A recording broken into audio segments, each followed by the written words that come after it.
Hello, friends. Welcome to the next session. So today's session, we will take as an extension for what we have done in the previous sessions on understanding the basics of machine learning, understanding the end-to-end flow of machine learning, and so on. Right. So just today we will learn something on generative AI.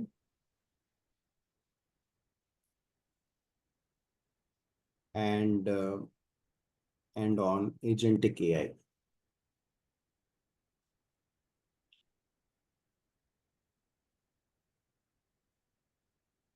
So in the machine learning front, we were understanding the end-to-end machine learning, like how do we do data processing? How do we collect the data? How do we apply some of the algorithms? And then we also understood about the deployment which is required for machine learning systems. We also saw the monitoring systems which are required. Within the machine learning, we also saw that there is a requirement for doing exploratory data analysis, for doing visualization analysis, and so on. And then also we saw that we need to do something like feature transformation. So like the feature creation or feature mart, we also call it as. So the feature generation, exploration, all those things, they all fall under something what we call as classical machine learning. But the now world is moving towards something called as unstructured data processing, the space of generative AI and agentic AI. So we need to get more detailed understanding about what these terms are, like how we will be dealing with some of the courses, some of the content of these newer technologies we will understand in today's session. So to take a step back, if you take about natural language processing, few years back, we used to do something called as natural language processing.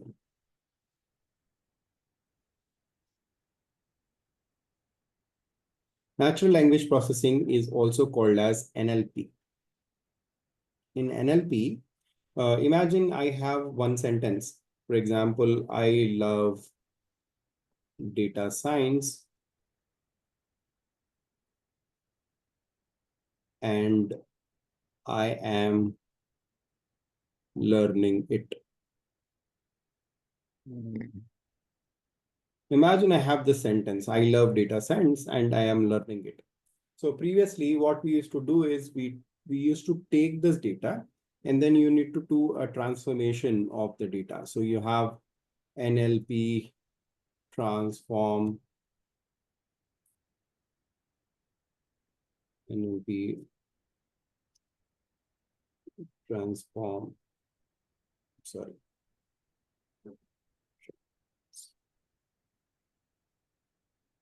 So NLP transform function where we pass this input sentence and then it passes through multiple layers of transformation. So you have transformation function, you have tokenization function, you have something like stop word removal,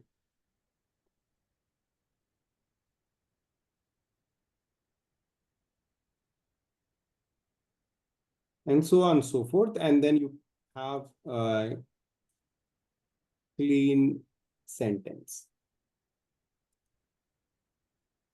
Right? So your input sentence, natural language processing, which where we want to understand the text, understand the sentence, want to get the meaning of the sentence, and all that stuff.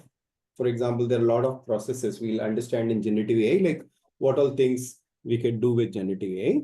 But we will take a step back and see like how we used to do a few years back in natural language processing.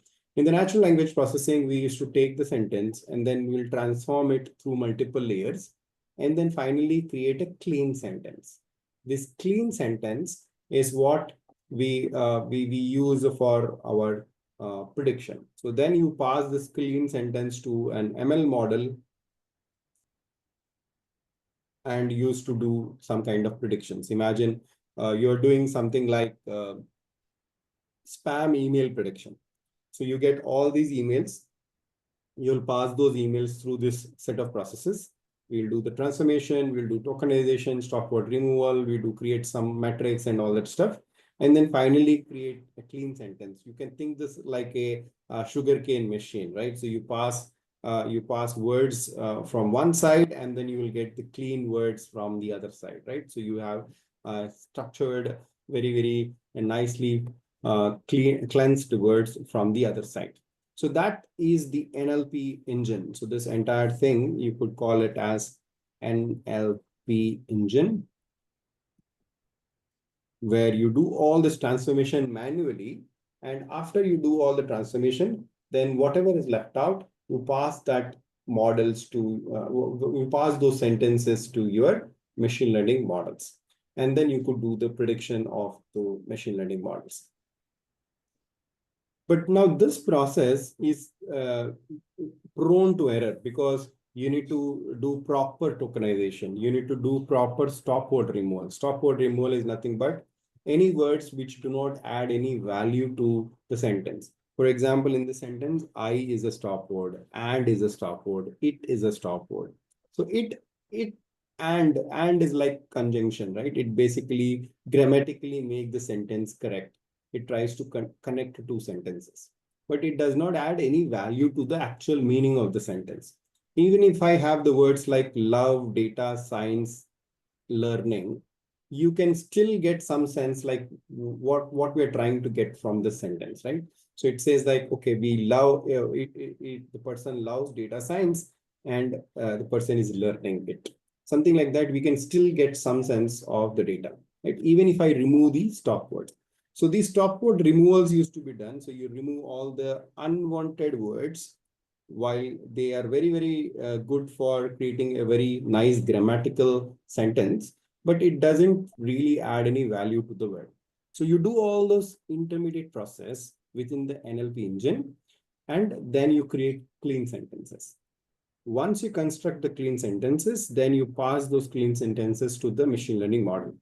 But as you see, all these intermediate processes are error prone. There's a lot of manual error which is there because you need to rightly identify a transformation function. You need to rightly identify a tokenization function. You need to determine what are the stop words and then properly remove the stop words. So you need to create functions for doing all these things. And in the NLP process, right, it used to be very tough because you need to construct all these words in a proper meaningful format. You need to create a proper sentence structure and remove all the words which are not required. And it is not one size fit all. And the amount of corpus which is available for a typical natural language engine is very less. So the entire process is very error prone. For example, you wanted to understand the sentiment analysis. In the previous years, we used to use the same NLP engine for finding out the sentiment analysis. Imagine you give a review, and from the review, we are trying to identify whether the sentiment is positive or negative. So the process of identifying these sentiments and finding out whether there is a positive or a negative review is used to be very tedious. Sometimes we will get into sometimes we get into positive reviews, sometimes we get into negative reviews. We will also have some missed reviews also. Missed in sense, the review is positive, but it is written in a what I mean to say, it is written in something like a something like a sarcastic manner, and we are not able to get that information. So you will see that the review will be misclassified. So all these issues were happening because the NLP process was typically manual. Then comes the generative AI. Now, currently, we are in the phase of generative AI. We will understand about generative AI in a little bit.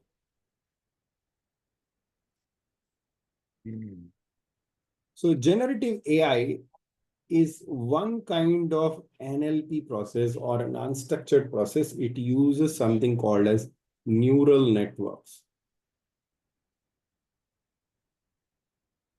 You might have heard the word GPT, or if I write the common used word chat GPT, in this word, the GPT talks about generative pre-trained transformer.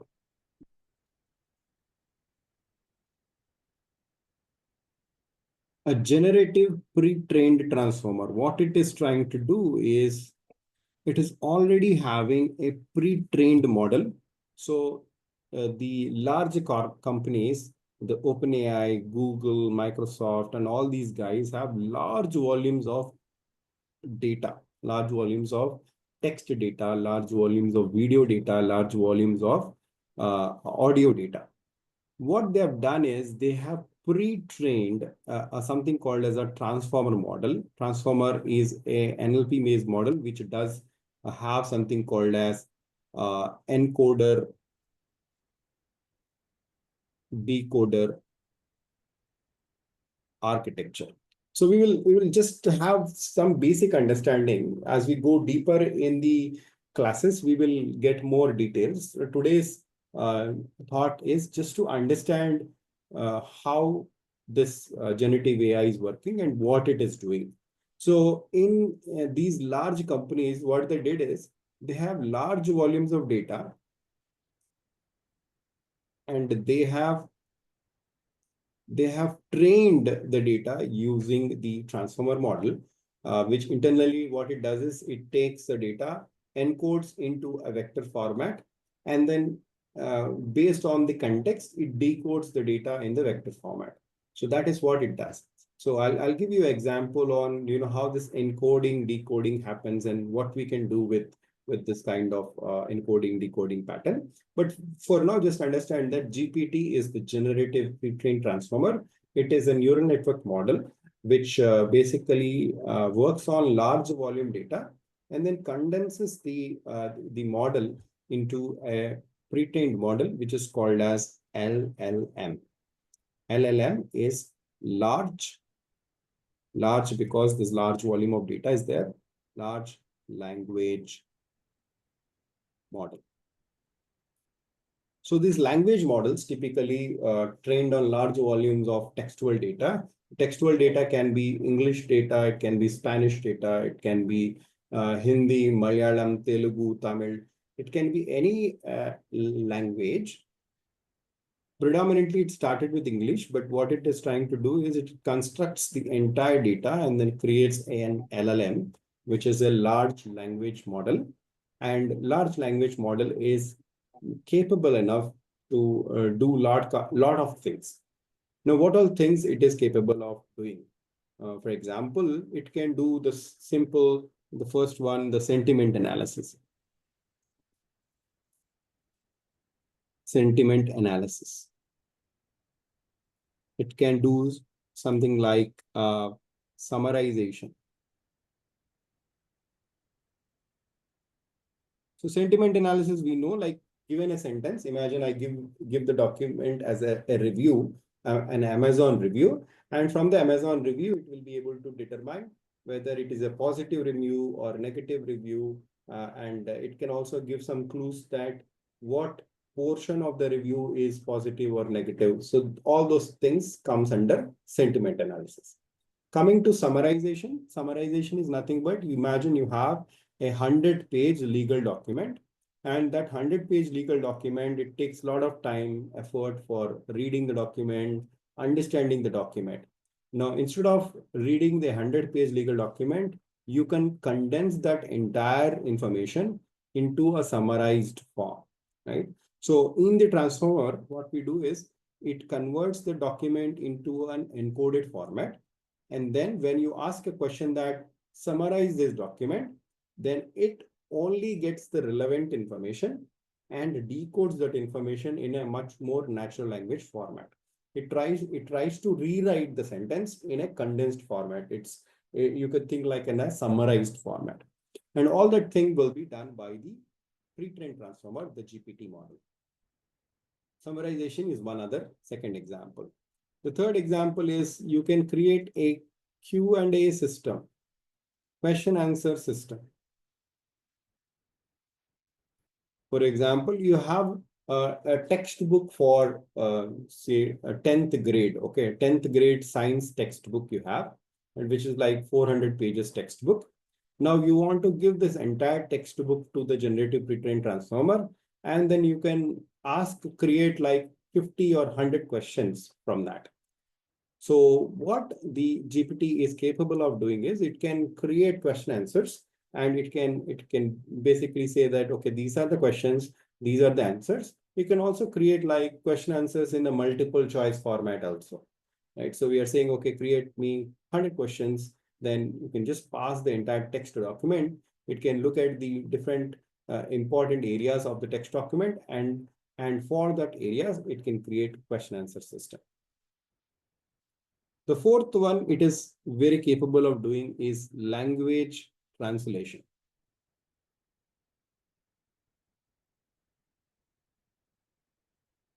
So language translation is like converting one language to another language. Imagine you have a large volume. If a company is operating in multiple countries, imagine it is a say like a Singaporean company. It works in China, Taiwan, India, US, even in even in Dubai. Imagine this is operating in different countries. Now, whatever policy document is there, that has to be converted into Chinese, Mandarin, Taiwanese language. Then it has to convert into Hindi, Telugu, and different other languages.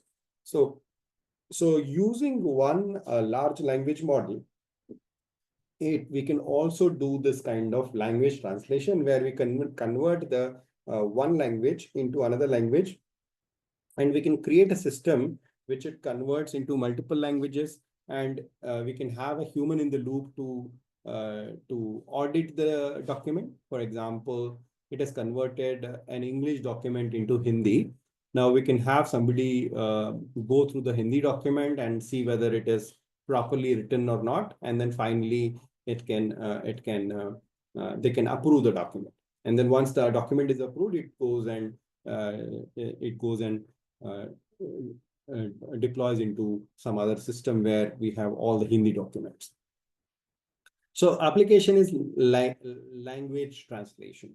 The fifth one is in conjunction with what we have, the Q&A system is to have a customer agent. Now, agent, or like this can be like a chat bot. I can say this is a chat bot.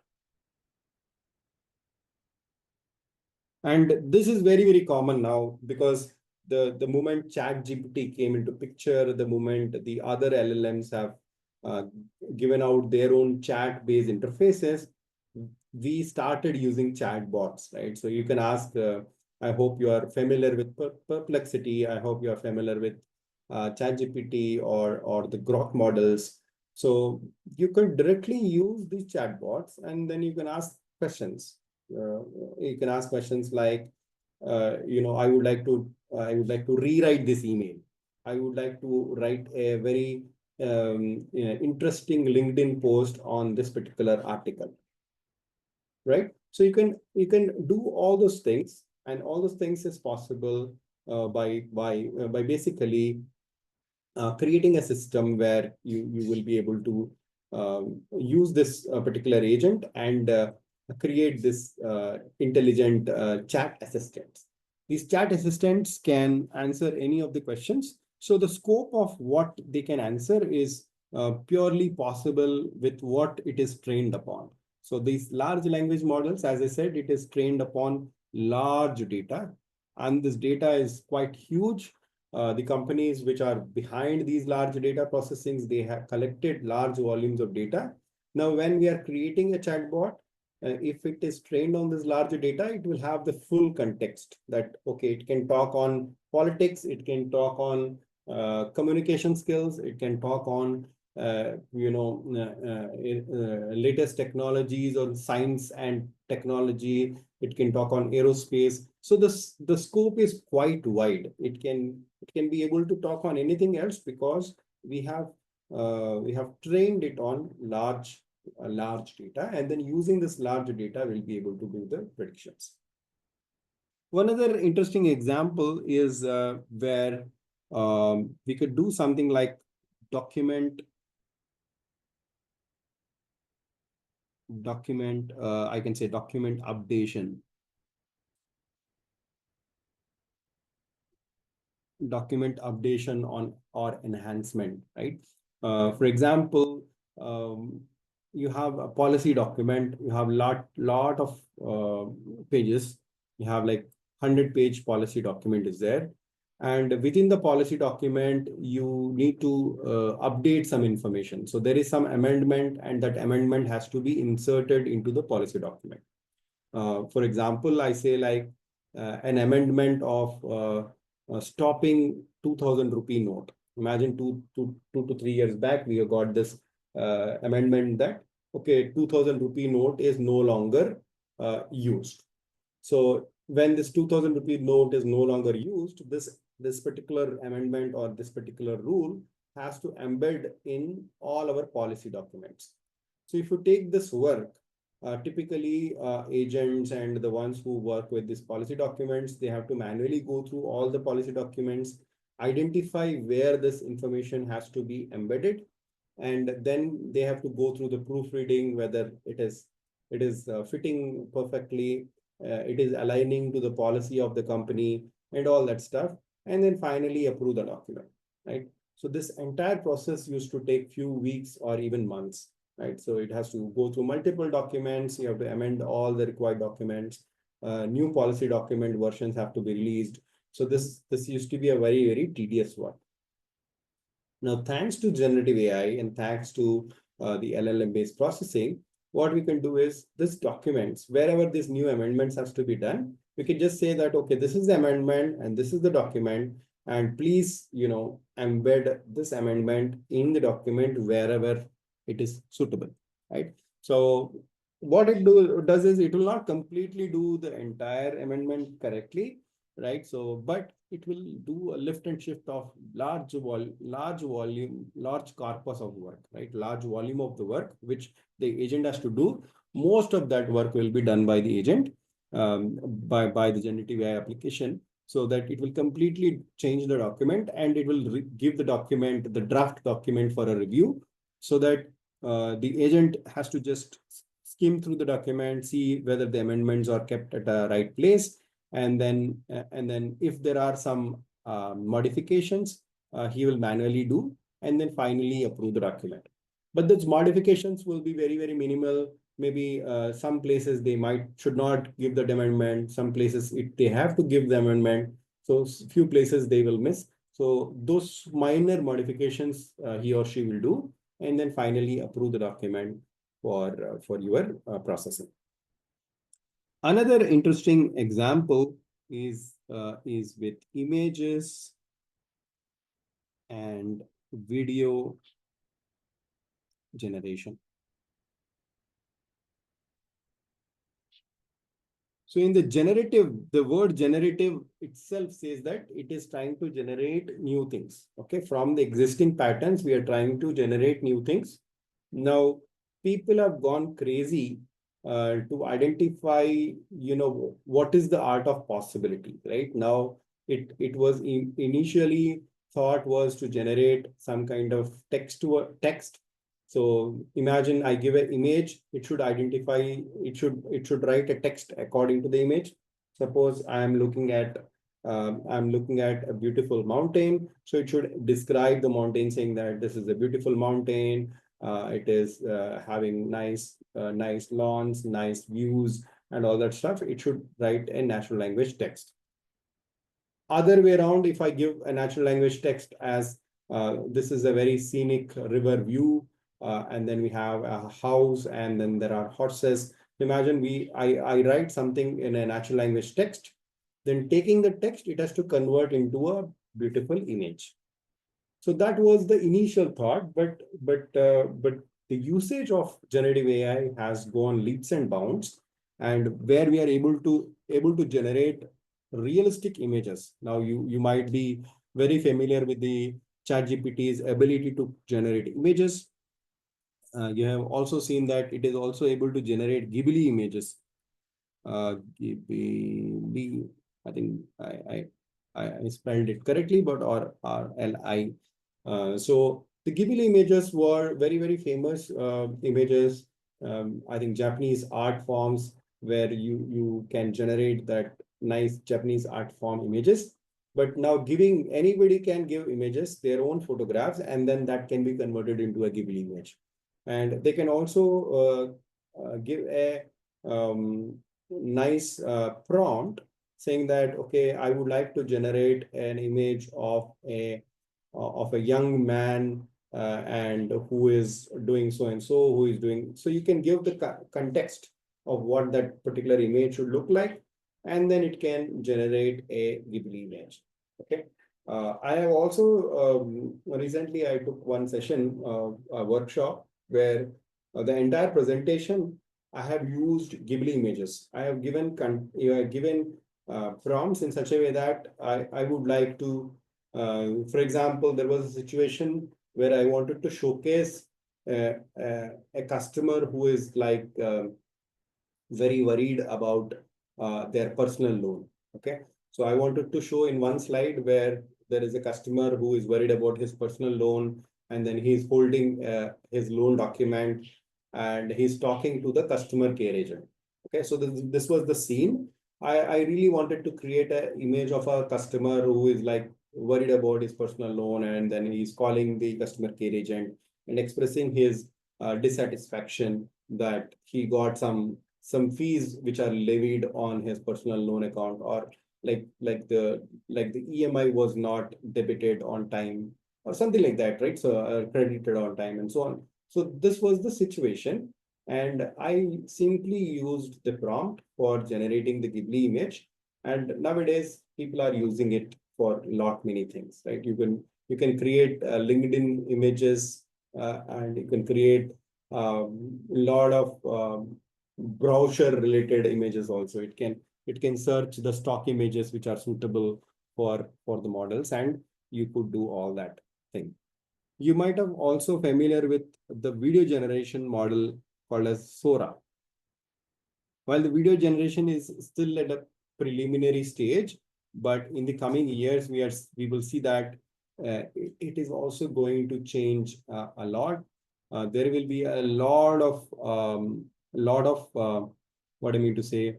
There will be a lot of possibility where the media industry is going to change, because media industry pretty much we are doing the video editing and video what I mean to say processing and all that stuff, right? So it takes a lot of effort. For example, imagine you want to create a YouTube video with all the thumbnails, with all the transitions, with all the nice annotations and all that stuff, B rolls or whatever they call it. So if you want to really create all that stuff, it really used to take a lot of time. But with the help of generative AI, I think the trend is changing where a lot of these processes can be changed, and we can use this for creating a lot of content. Let me take one more example. I in my early years, I used to work on one project. I worked on one project which was supposed to, it was nothing generative AI at that time. I'm talking about around 2017-18 time frame. Okay, we worked on one project where the purpose was to create people vectors and try to capture the people vectors together, and then create groups out of those people vectors. Okay, so internally the company had a chatbot. Okay, so if you see a chatbot, we'll be chatting. So we'll be chatting in the chatbot. So you can chat with different people, and there were different groups and channels. So you can think this is like a Slack. I hope you are familiar with Slack channel. So you are having the Slack channel where people are chatting, And then what we had, so I was working in the company for the data analysis division, where I had access of all this data. And don't ask me the confidentiality and all that stuff, but just imagine, because I was from the IT department, I was having the full information of the chats which are happening. But we were converting the chats into vectors. Okay, so we were programmatically accessing the chats. We were not able to really look at the chat, actual textual natural language chat. But what we were doing is we convert individual chats into something called as vectors. Okay. And what we do is we create person vectors, and the person vectors we transform and put it in an n-dimensional space. Imagine this is a vector of Sitaram, and Sitaram is interested about data, ML, marathon, travel, and cricket. Right? So imagine we have collected. Now I just give some few words, but just imagine that I have large corpus of my data, and I am trying to create the person vector. Vector is nothing but, just imagine that you condense this entire textual data into some number form. Okay. Just for this analysis, just for this case, just imagine that you condense all interactions of Sitaram and then just put it in one single vector form. And that vector form, basically what it will do is it will have the condensed information of what Sitaram is talking about. He's talking about data science, he's talking about ML, he's talking about latest technology, he's talking about going to some marathon, he's talking about travel to within India and outside India. And then he's also interested about IPL, and then he's also talking about IPL cricket and playing some local matches over the weekend and so on. So imagine this is what this person is talking about. There is another person who is also interested about. Suppose I give the person as a name as John. So John is also interested about data science. He's also interested about machine learning. He also like travel, and then he watches movies. He's a movie buff. So while this vector, the second person, John's vector, is having some similarity with Sitaram. So like both of them are interested about data and ML, working in that area and all. And there is also some kind of overlap between the interest about travel. But there is some other thing. For example, this person loves movies and this person loves cricket. There can be another person who is completely opposite. So the other person, say for example, say like I can say his name is Sai, imagine. And Sai is working on Angular, and he talks about Angular, UI, and other stuff. He is interested in stock market. He is interested in Bitcoin. And then imagine he read books. So this is the size vector. So if you're looking at it, I'm just trying to create some data points where you have some other person like Ali. Ali is very near to Sai. Then you have some person like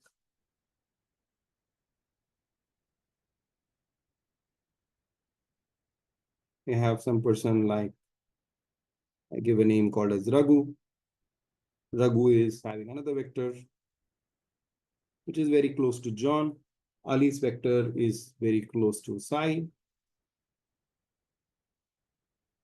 and so on. And just imagine that this is projected in a multi-dimensional space. Okay, it's a multi-dimensional vector projected in a multi-dimensional space.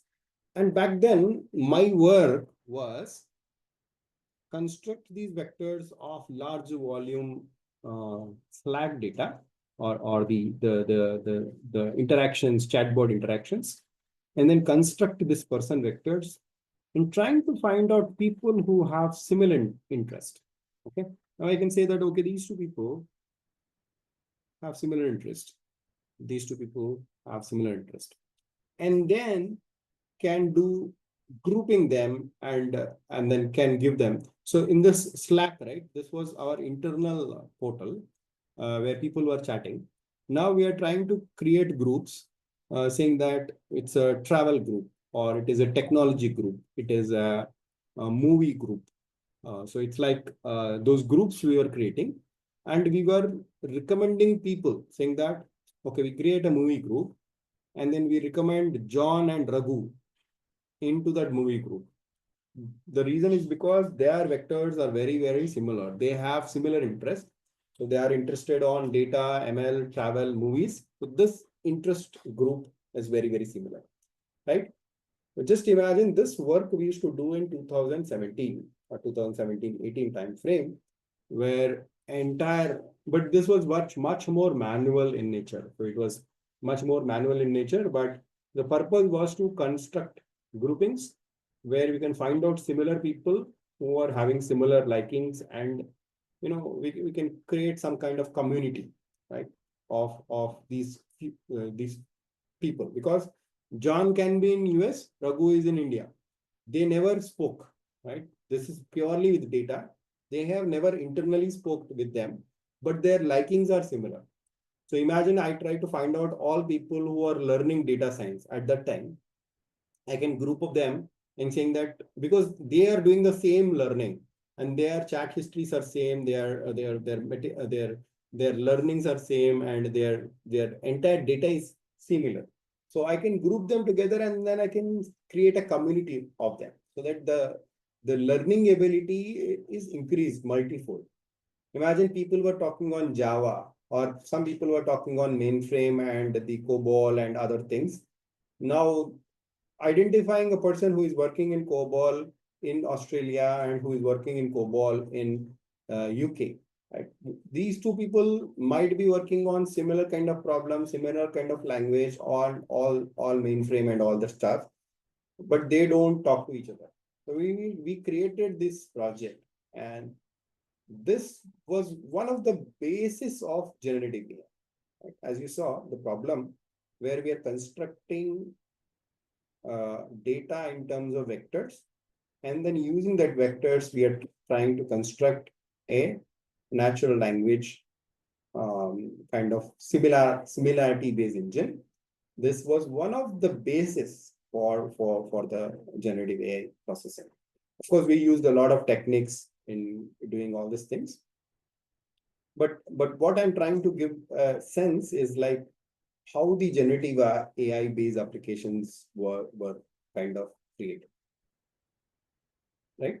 So what I would generally do is, because we have lot many people, if you have any questions, please put that in the chat window. I hope you guys are following, but if you have any questions, put that in the chat window. If you want to speak up, just raise the hand so that, I know, like, you have a question, then I can ask you to speak up, right?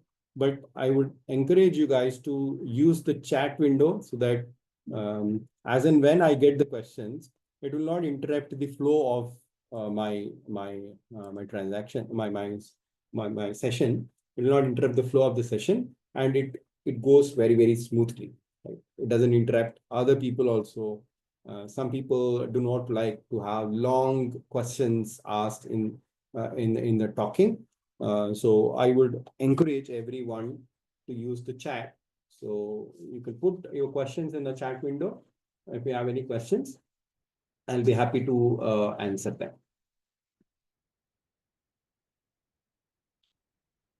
All right. One other thing, we were also talking about agentic AI. So generative AI, we are understanding. Now let us understand what is agentic AI, which is one step further to generative AI. Agentic AI. So I'll take the use case, the one which I was talking about, the use case about the chatbot and the agent who is calling the customer service about an issue with the personal loan or issue with a credit card, right? So imagine a situation where we are calling the bank's customer service. Imagine I have some issue with my credit card. There were some fees which are levied on the credit card which are not appropriate. So I want to call my bank and then I want the bank to revert the fees. Okay, this is what my scenario. So I call the bank and the customer care agents first request me to give some details. For example, he says that, sir, the call is getting recorded. I would require you to confirm your date of birth, confirm your mother's maiden name, confirm some other details, maybe your social security, last four digits of social security number, or something like that. So you will get these verification information. And after your call is verified, then he or she will continue the call saying that now can I help you? Can I know what is the issue? And then you will explain that, my credit card is so and so, I am getting so and so fees, and those fees are not appropriate. I would like to revert that fees back. Okay, so this is what you will talk. Then based on the conversation, the customer care agent will respond to your queries based on his or her knowledge. Imagine the customer care agent is a very knowledgeable person.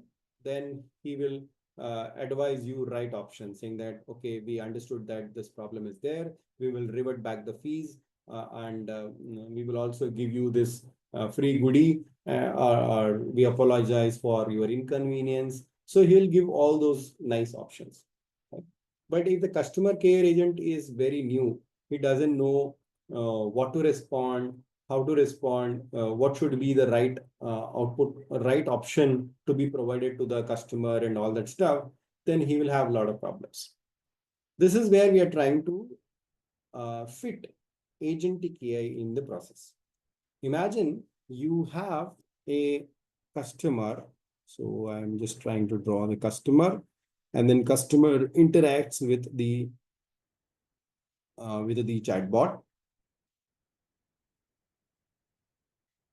chatbot system.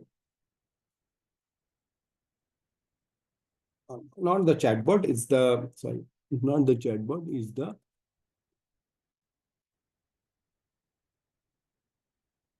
agent system. I can say it is the agent system, and this is a customer. How to draw it? So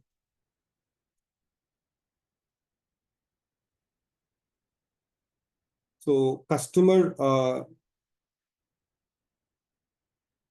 customer calls. This is customer, and this is agent. Agent is your call center agent. Call center. And this call center agent is now accessing this agent system. Okay. Now, agent system is now powered by agentic AI. Agent system has multiple sections. This is verification.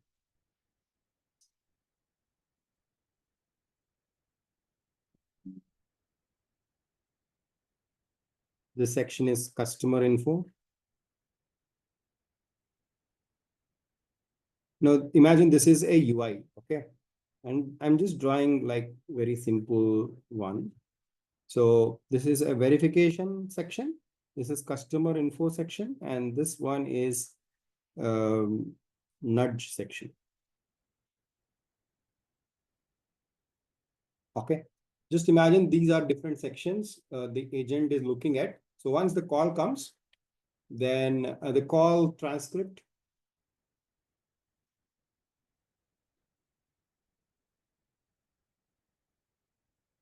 Call transcript is directly sent to the agent system, and agent system is internally connected to something called as tools. This is connected to verification.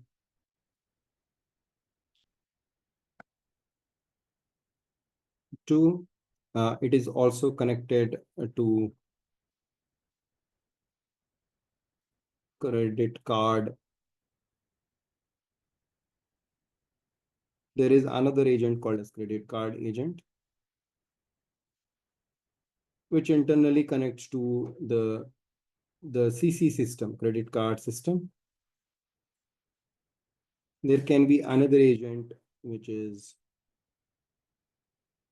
loan tool, loan agent. And there can be another agent, which is something like sentiment agent.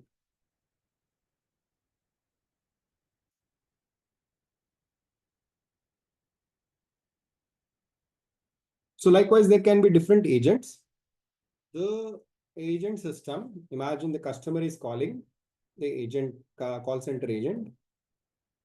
As the call is going on, then the verification is done in the live. As the call is going on, the verification is happening. Internally, the agent system will call the verification tool. The verification tool will have code which can interact with the database. The customer DB. It can interact with the database. It can call the underlying customer DB and it can verify the customer while the call is happening.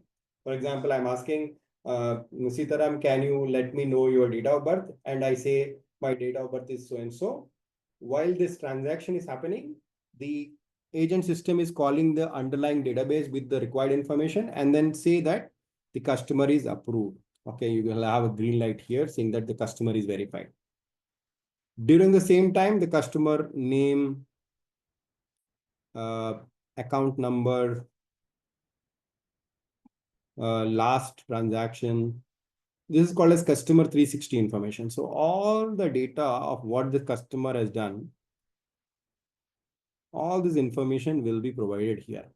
So the agent will have a clear picture of what did the customer do, what all transaction he did in the past, how many credit cards he have, how much is the worth of the customer, he is a high value customer, low value customer, and all that stuff. All the information, right, will be provided here. And nudge, this is where we are trying to get the nudge based on the problem this customer is talking. The customer is talking on credit card, then on the credit card fees. Then the nudge will give saying that recommend waiver. So the customer agent will get very nice recommendation information saying that, okay, recommend him the waiver or upgrade CC, upgrade the credit card to a even better version and all that stuff. Now I'm just trying to give you a picture of how the system looks like, where instead of me talking, me calling, and then internally manually verifying all those things, all that is now done by the agent itself, right? Are you getting, guys? What's the art of possibility? Yes, Siddharth.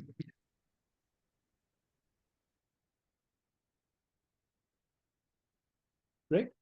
So what we almost spent an hour or so. We have spent understanding different things. We started understanding how natural language evolved over time. We saw instead of natural language, how we are using generative AI now, right? Where we are seeing that the generative AI is used for content generation, content creation, text processing, summarization, and all that stuff. And generative AI is also used in the agentic AI system. So we will understand about agentic AI also in great detail. So agentic AI is where combination of software engineering, microservices, and generative AI, the LLMs, to create a workflow in which the agents can automatically work and take some processing. So I just gave this example of an automated customer call center agent, which will do the verification, which will identify whether it is a credit card related queries, and then it does also does some recommendations. So LLM, there are so many tools which are coming as LLM tools. They also follow the same process, right? So they follow the same process, and just imagine, guys, this particular space is going at a very fast pace. Okay, agentic AI was not very prominent last year. This year, we are seeing a lot of work happening in agentic AI. Tomorrow, or maybe 6 months down the line, there can be super agentic AI or quantum AI or super duper AI. So it can change. I might be giving a very simple example, but the space is going at a very fast pace. So it's always important for us to understand like how the trend is changing and can align us to this understanding. So once we get this good understanding, because pretty much the foundation is same. The generative AI, agentic AI, machine learning, classical machine learning, natural language processing, the foundation is same. Once we have a strong foundation, you could use that foundation for building much more stronger capabilities.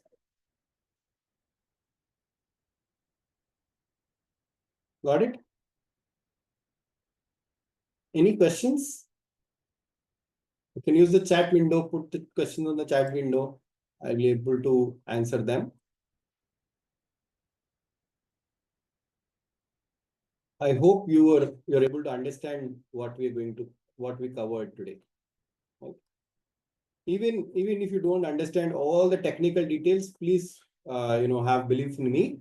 We'll get into the core of the subject. Okay, so we will spend almost 2 months. So right from the next this week we will cover some basics of Python and things like that. And as we go deeper, we will get more. Sitaram, I have one query.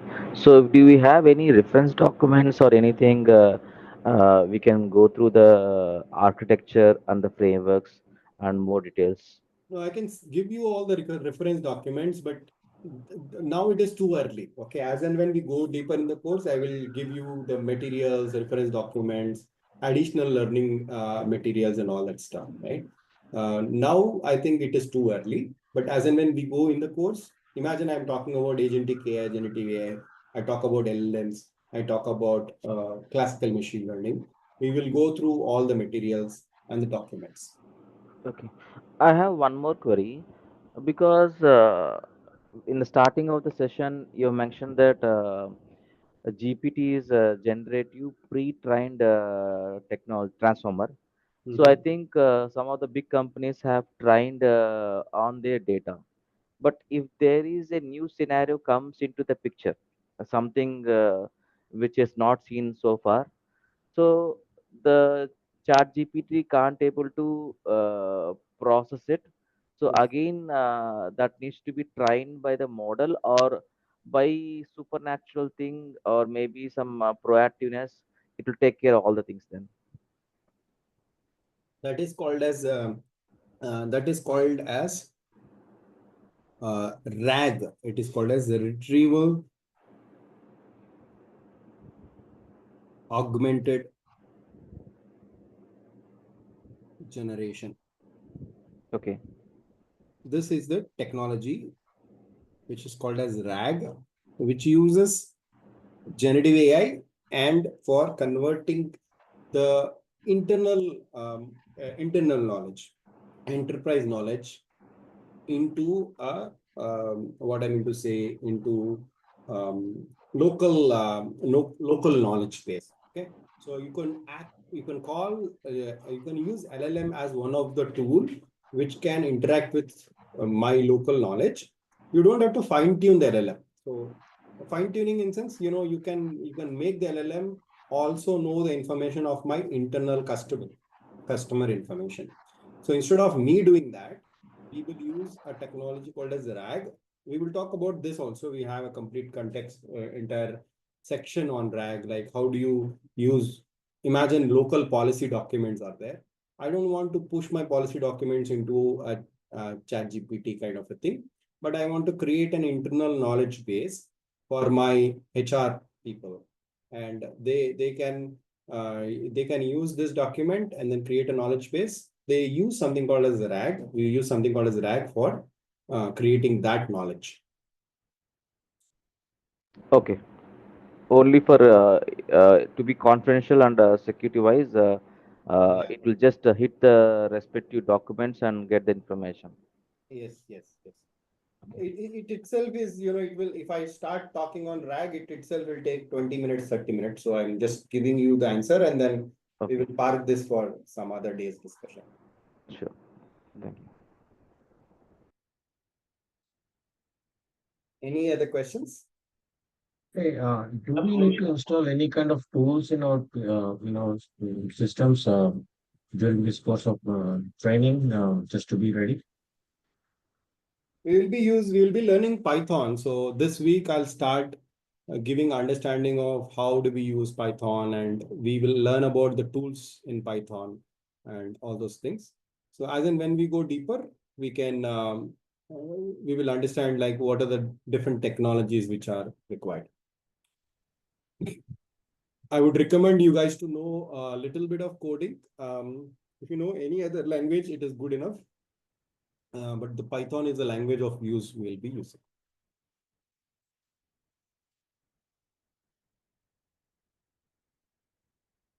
Any other questions?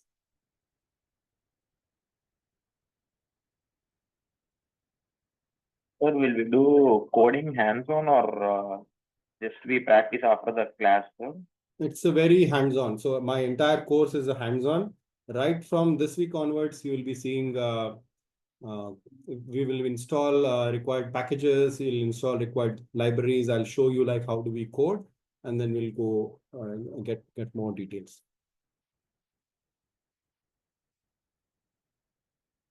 Yeah, sir. And what is the start time of the class, sir? Is it 7 or 7:10, sir? So we'll give like few minutes. So ideally it is from 7 o'clock to 8 o'clock, but it will take few minutes for people to join. So I'll say 7:05 to 7:10 will start. Okay. 7:05 we can fix it at 7:05. Yeah, yeah.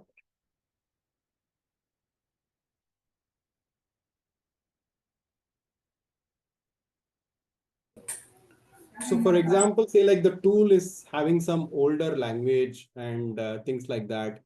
How will it will be how will it be transformed to the newer language? What we do is we do something called as pre-training. Pre-training, or we do something called as auto training. So when we're doing the auto training, we will run this training in a loop or on a sequential manner. So when we do training in a sequential manner, so today you do training, after a month you again do a retraining, then it will learn the newer changes which are coming into the data, and then it will work accordingly. Tools will work accordingly based on the latest changes in my model. But while doing a training to the model, I think we'll be checking the accuracy of each algorithm and we'll be training. So, Yes. uh, is there in the during the course time you will be discussing the specific algorithms that will be mostly likable by all the models and that will be useful for the future as well, or you'll be Yeah. discussing the complete all the algorithms of the machine learning. We have a 20 days, entire 20 days portion of the course just for algorithms. We will discuss about different algorithms, the algorithms which are used in the industry, the most widely used ones. If Okay. you take algorithms itself, there are like hundreds of algorithms. We might not be looking at each and every algorithm, but we will concentrate the best ones in different use cases. Okay. Again, today is like we are in the early stages, right? So if I talk about supervised machine learning, classification, regression, and all that stuff, then people will get confused. Yeah, But as that's and when we go deeper in the course, we will learn that there are different sections, and there are different algorithms you used. We will identify the best ones used in the industry, and we will learn them. great. Okay. Hi, Sitaram. Mhm. Like, do we need any certifications for this AI something? There are some certifications which are available in the market, but if you really ask me, the way I see it is we should get in a stage where we have a lot of projects under our belt, right? Imagine you construct your resume after this course. Within Mhm. the course, we have multiple modules. Every module is having a mini project associated with it. So we'll do a lot many projects, and I would encourage by the end of this course, at least you should have 5 to 10 projects which under your belt. You should push them into GitHub. You should be able to confidently talk about 2 or 3 projects to the interviewers and so on. So that's kind of capability I would recommend everyone to have. Certifications, there are open source, not say that there are some cloud-based certifications also. You could do those certifications, but the recommendation is to have strong projects. Okay.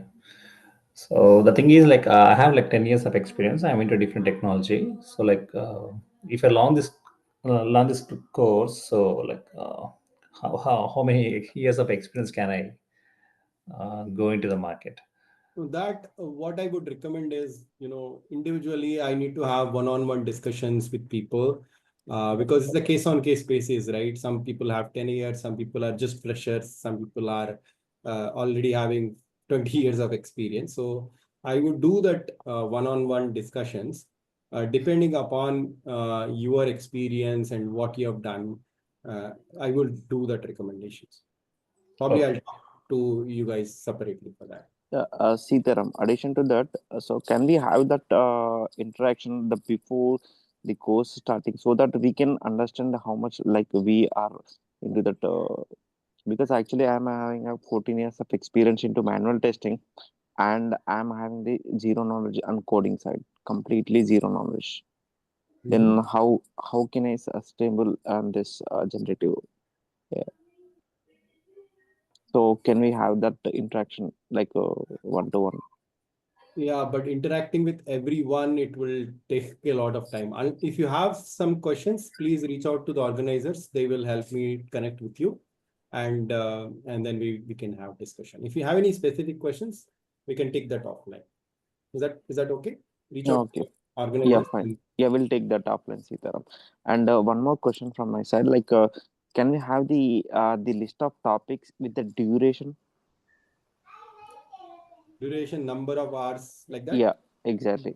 I think the curriculum is already shared. If you've not got, I'll ask the organizers to send it again, Okay. where we have listed out different modules and what we will cover in the modules. Yeah, Time-wise, modules at least I got it, but each module how many hours it will take, like, that is not available. I think so. okay, we'll create that also. Yeah, fine. Thanks, Sita. All right, guys. So we'll come back tomorrow. If you have any questions, please let me know, or else you can. Yeah. Okay. Hi, Sutaram. Yeah. Yeah. Bye, Sitaram. Have a nice day. Is there a difference between the transformers and LLMs, or like both are the similarities? No, the transformers are the base models, the underlying models. LLM is like more like an abstraction. Transformer is the underlying model which is used for doing all the. So ChatGPT is a transformer, as I said, right? But we don't do anything, the technical thing, chat, creating the transformer and all that stuff we don't do. We just use the LLM for our purpose. You can just say like Okay, LLM is thank an abstraction of a transformer. you. Okay, thank you, Sitaram. So you guys can drop off. If you still have any questions, please stay back. I'll spend a few minutes for answering, but the others can drop off. Thank you. Thank you very much. Sitaram, I have one question. So I heard the language R is better in some cases processing algorithms compared to Python. So are we going to touch base on the R also? No, we don't use R. R is like a very old language now. Python is the one, the recommended language. So Okay. Python is the one we will be using. Okay. Thank you. So are there any Actually, cloud-based certification? There's a question. So cloud-based certifications, I'll try to identify any cloud-based certifications. And the free ones we don't have, but I think there are some certifications which are paid. I'll try to identify and then provide it to you. But as I said, right, I am little against certifications. I'll encourage to have more hands-on practice for you guys.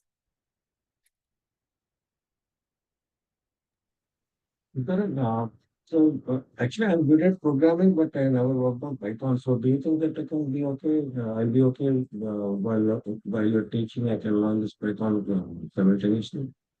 Okay, so the question is, you have not worked on Python, but see, if you have any programming language, even if you have worked, so I have students who have like 20 years experience also, they are into project management and things like that.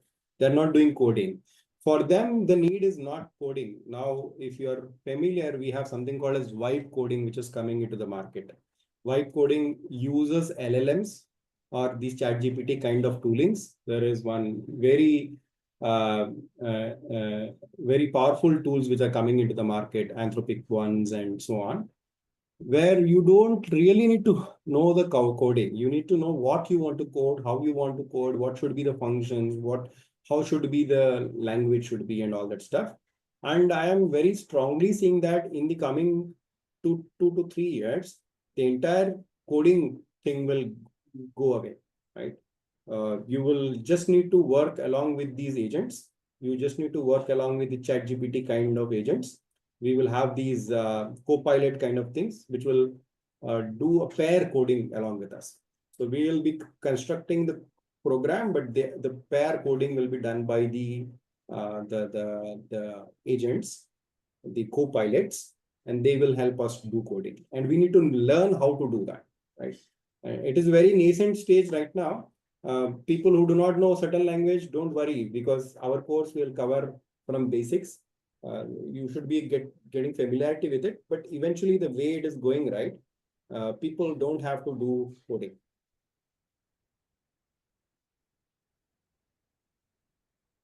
Right? Yeah, Sitaram, like, do we need any paid software for hands-on experience, like the practice and all? We will be doing cloud computing for data science. That's where you will get into cloud, where you might need to do some payment, but 95% of the course is open source. You don't have to pay anything for that. 95% of the course. A 5% where you will use cloud, where we deploy models into cloud and all, will require some kind of payment. Thanks.